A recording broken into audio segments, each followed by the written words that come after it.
this tutorial, I'll talk about 1-5-8ths. That's a hand shape that you're going to use a lot on a double-strung harp. You really don't need to use very many hand shapes because the fact the sounds overlap makes complex tones and effects without doing a lot of fancy changes of hand shape, which is good because there's so many strings to look at. If you just do hand shapes, you don't really need to look at the strings much.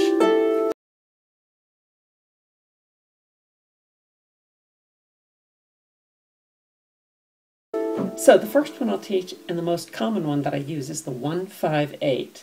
So like in the left hand, we use this a lot on a single strung harp, like C, G, C, or F, C, F, or G, D, G. So we're used to that. But with double strung, I like to use also a 1-5-8 in the right hand. We're not used to that. You can practice that on your single strung harp before you get a double strung. And so it's like the C, G, C, and the G, D, G. This I use all the time. Now here are a couple of things you can do with it. 1-5-8ths can be played arpeggiated, they can be played blocked, they can play rolled.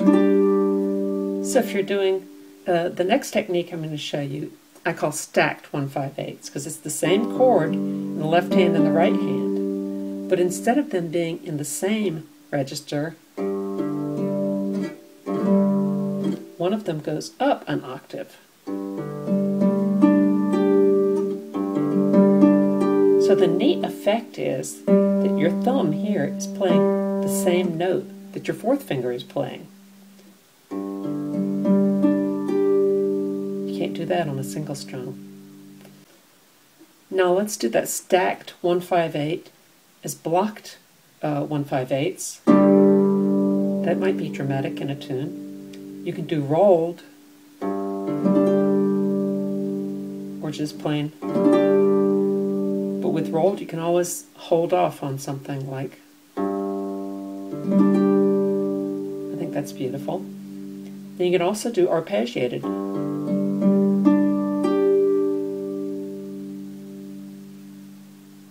And again, you can use this on any chords. So stacked C's, C1-5-8, C1-5-8,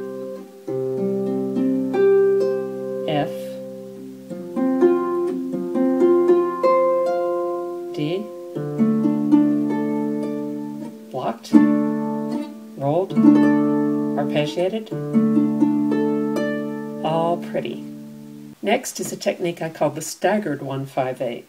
So let's say I have a G1-5-8 here. Instead of stacking another G right on top of it, I'm going to stagger some other chord in there. So in this case I'm going to go down to an F1-5-8. So it's going to sound like this. I love that. Stacked G's and G's, and then the G with the F's sort of sandwiched. And you can find all sorts of beautiful combinations. I've got some that I just did, and I'll show them. C and F sound great. C in the left hand, F in the right hand.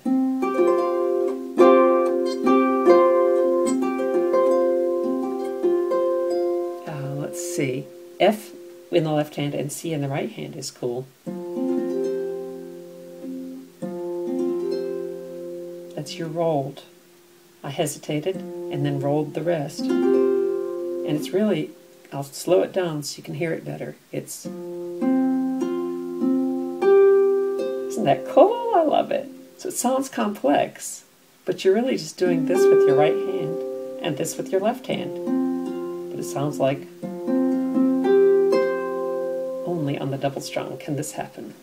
You can experiment around with this staggered 1-5-8ths, but here are a couple that are pretty. G and C. G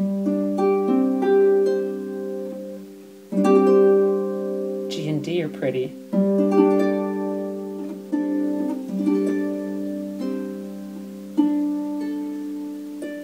Now, if I played them so they weren't sort of overlapping, then I wouldn't call them staggered. So if I did a G here and a D here, that's beautiful too.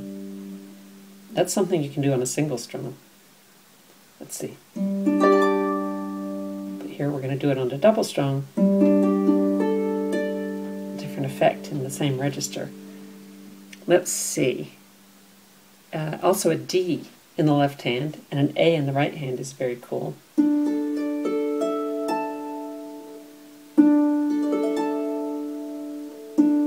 D in the left hand and G in the right hand.